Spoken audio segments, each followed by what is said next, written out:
Welcome to BK Gardens. Today we're talking about what you need to think about when you're going to be starting your first season growing. When I started growing, you really didn't have a ton of experience in terms of gardening. It had been a long time since I gardened, even though I'm a child of a master gardener, Marie Duggan. This one's for you. When we started growing here in Brooklyn, New York, what I really wanted to focus on, the first thing and the foundational question is, what do you want to grow? This is something you should be thinking about before you even step out your front door to go to the garden center, before you find yourself in aisle 10 of Lowe's, overwhelmed by seeds, starter plants, pots, everything. You want to first think about, hey, what do I want to eat? What is your goal? And for me, it was very much want to incorporate more greens into my diet. I love cooking, but we had young kids. We were making sure the kids ate healthy about 4 or 5 years ago, but we were not eating greens ourselves. We were too overwhelmed, too busy. Not uncommon for new parents. But we were very much determined to hey, let's eat more healthy. So what do we grow? Like in this bed right here, we have butterleaf lettuce, kale. Like this year we want to incorporate some new Japanese spices, so shiso green coming up, already popping up here. I'm very excited about it. Thyme, because hey, fresh herbs are awesome. It's been oriented around what we want to eat. The other thing to consider is what's possible to grow. Here we are in Brooklyn, we are in hardiness zone 6B. Check it out on the USDA hardiness map for plants. I would love to grow pineapple in the backyard, but we don't live in 10B on Oahu in Hawaii, so that's really not possible. Love to grow mandarin oranges, but hey, we don't live in 10C down in Florida, a zone that's appropriate for us. So figuring out, but hey, in 6B, we have a huge range of plants that are available. Tomatoes do great, cucumbers, leafy greens. Almost, we have right behind me raspberries and blueberries, and raspberries and blackberries actually this year planted. So wide variety to grow. At first is figuring out, before you walk out of the house, what do you want to grow? Second thing is light. Light is foundational to photosynthesis. Everything, all the magic that happens with plant growing is driven by light. Without light, you really can't grow. Obviously, you can do grow lights. Check out the video on grow lights. I've entered the realm of grow lights over the last 6 months in a very big way. But for outdoor space, you really got to figure out how much light you have, which will determine what you can grow. And kind of a minimum, I think that's really needed for growing is like 4 hours would probably be a minimum of full sunlight. Hey, if you have a small deck, even like a planter at your window, it's like if you have 3 or 4 or 5 hours, and you should be good enough to get something. You might not be able to grow tomatoes if you only have 3 or 4 hours, but really in our yard we get about 5+ in most areas of the garden, and then we have a lot of shade cover because we are in an urban environment. We have houses nearby, we have trees, so we have but again, 5-6 hours of intense sunlight you should be able to grow, and then it'll also determine where you're going to grow. Like right here, this was actually bushes and leaves and other stuff last year. We cleared it out, put a new bed. This is our new 2020 bed. We're still kind of determining how much light it is. Like right now, it's early in the morning. This bed gets morning sun, in the afternoon it'll get shade. So right now what I'm focusing on this bed is leafy greens. Closer to the house, I know that's the hot zone. We got great afternoon sun there in July, August. Gets up to well over 90 almost every day there for 3 or 4 hours. So that's where I put my tomatoes, the plants that love the intense heat, and they do great there. They've thrived. I've had sun gold tomatoes, and check them out, how to grow sun gold tomatoes from seed. Awesome. But again, figuring out that light situation is the first thing you really got to determine before you start mapping out, hey, what you're going to buy, what you're going to grow. Okay, so the next thing is, what do you put in your garden beds? The thing I focus most on and have learned the value over the last 4+ years is the value of compost. Taking organic material, whether that's food scraps or leaves in the garden and putting those back in your garden beds is the most beneficial thing you can do. Check out my episode on gardening and composting in the city. Hugely beneficial.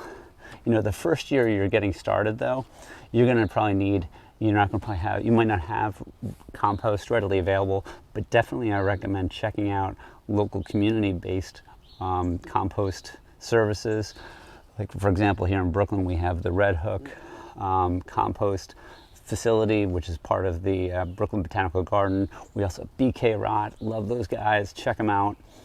They're over in Bushwick. And then we also have our own bin system.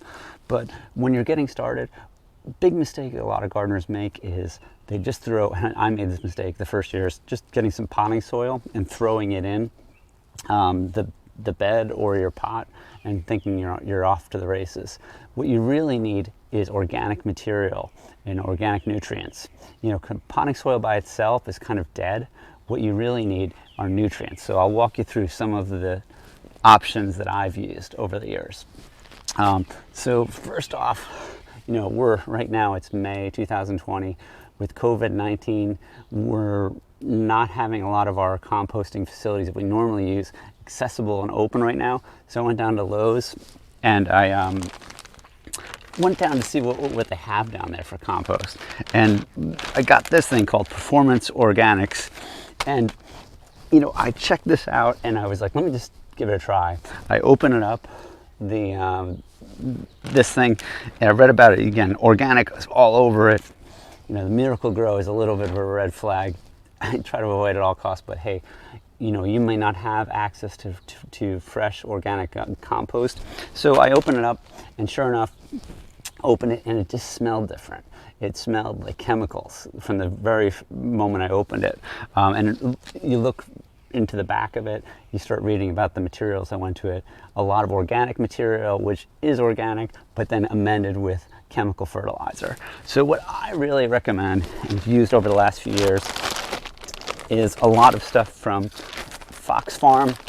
I'll put links and some of the products I use, because I know, hey, they are using organic material, a lot of stuff that's in nature that they, you know, process, meaning they kind of let it break down, but they don't add or amend with chemicals. Fox Farm, I also use Happy Frog soil conditioner, great. You can get a huge bag of it and that'll get you going. I used like 4 or 5 bags that my first year to get my beds going. And then last but not least, from stores is Fafard gardening materials. Like this is a potting mix, all really good organic material, but again, the one that I would recommend the most that we use is our own compost material, and ones that are from local community centers, because those are, you know they're plant-based, there's no chemicals going into them, and they're really the basis for creating a rich soil environment. Because what you want to do is, the environment that you want to set up for growing is, hey, organic matter is hugely important for a few reasons. Number one, nutrients. Getting the nutrients that are going to go into the bed that are eventually going to go into your vegetables. It'll also create a good environment for water retention and for air. Because if you have it just packed down with soil, your plants will not get enough air and they will not get the water you need to retain the water. Like in the peak of summer, you don't want water just rushing through your bed. So hugely important. We'll put links on how do you prepare the soil, but that is the critical step. Next step, let's talk about watering. Watering is probably the number one reason why gardens fail, or why new gardeners are intimidated to get started, because it's a big commitment every day. And getting out there, if you miss a week, miss a few days in a heat wave, you could potentially lose a lot of the plants that you've invested a lot of time growing. My recommendation is set up an automated watering system. This is the Dig irrigation watering system. Super easy to set up, not expensive. I probably spent about $200 for this for the whole garden. And it's really easy to add on to. And the great thing about it is you can set it up. I might set my thing up for like a 7 a.m. watering, a noon watering, and like a 5 o'clock watering, about a minute or two each watering. So it gets water throughout the day, but I'm not using a lot of total water usage. I use it for just about a minute each watering cycle. Plants get water right to the root. This is a drip irrigation system. Very easy to set up. The other tools, if you don't want to set this up initially and you're still figuring out your garden, just make sure you have a hose to get the water to the plants in the beds they have, or the old watering can. Here's my new 5-gallon watering can. Loving this thing. Makes me look like a total pro out here. Okay, so those are my suggestions and tips on how you start growing your first season. Remember, gardening and growing is a transformative experience. It's great for the environment. It's great for your health. Eating healthy vegetables, there's nothing better for your body or your soul. And last but not least, it's delicious. You're gonna taste the difference in what you grow and what you eat. For your cooking, it's gonna elevate it to a new level. If this was helpful in any way, please hit like or subscribe. And if you have comments and suggestions, I want to hear them. I want to figure out how you're doing it better and easier and growing organically. From BK Gardens on a beautiful May morning, this is Sean Duggan. See you soon.